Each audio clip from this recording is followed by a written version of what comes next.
MCAs from the various counties to kindly stand up and wave, and I think they make the majority of the teams here. Kindly clap for them.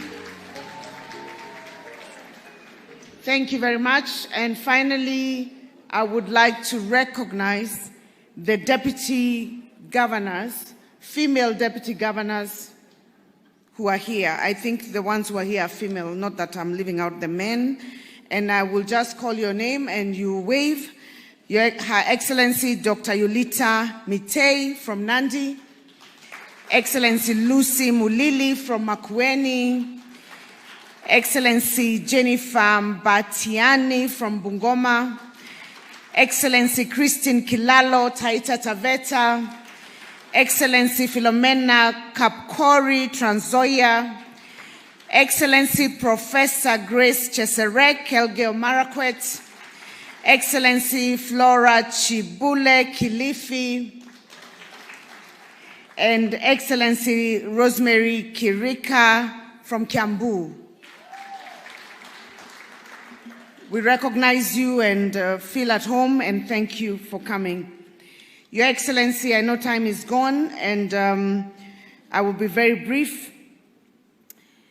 Excellency Governors, Cabinet Secretaries, Ambassadors, Honorable Members of Parliament, Majority Leader of Parliament, members of the Diplomatic Corps, private sector, civil society, all the distinguished guests, ladies and gentlemen, good morning again. Last week in Homa Bay, I shared a quote from the Luo community that said, "Arung dako kileng," which meant a woman's throw never misses its target.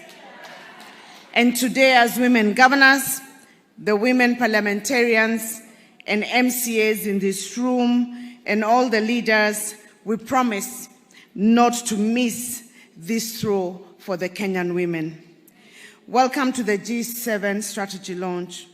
We're here to revolutionize women political participation in leadership in Kenya.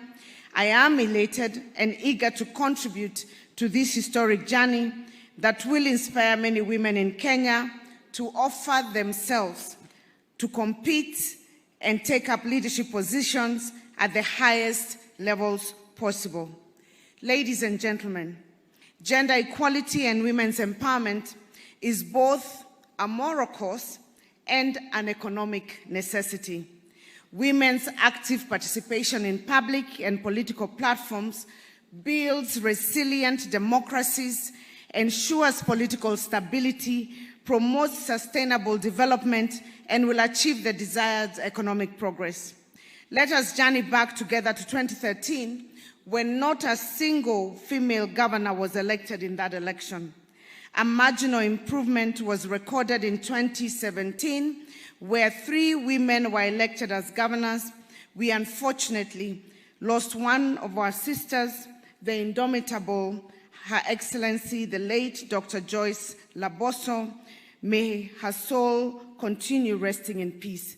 And at this moment, I would like us to bow down and take a moment of silence in her honor.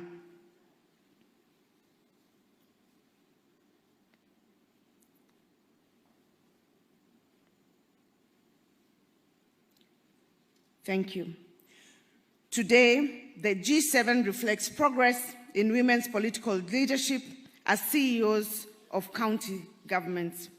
Ladies and gentlemen, the G7 strategy is designed to accelerate equal and inclusive representation in decision-making and to model efficiency and accountable governance, as my colleagues have said.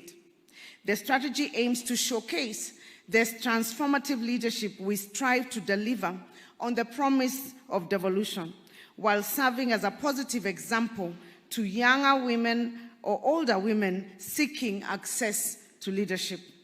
The strategy also embodies the values of collaboration. I'm sure you have seen, when you look at us, you can tell that we are friends. We meet, even when we are not at work. We share. I saw some people looking very shocked when they heard that some of us cry. Sometimes it gets very tough. because we balance both family, we balance personal lives, and we also have to do official work. We pull together collaboration. We also have accountability, inclusivity, equality, and empowerment that define Women Governors Caucus and that exemplifies transformative leadership. We share lessons. We learn from each other. I learn from Gladys Wanga, even if she's 1 year old. They learn from me. I learn from Susan. Everybody has something to give one another. And we sit down and say, how did you do that? Let's share your plans with me. Can I have that so that I don't have to start from the beginning? And we hold each other's hands, hoping that this will showcase women leadership to be exemplary and therefore motivate many other people to elect women leaders. Our goal is to increase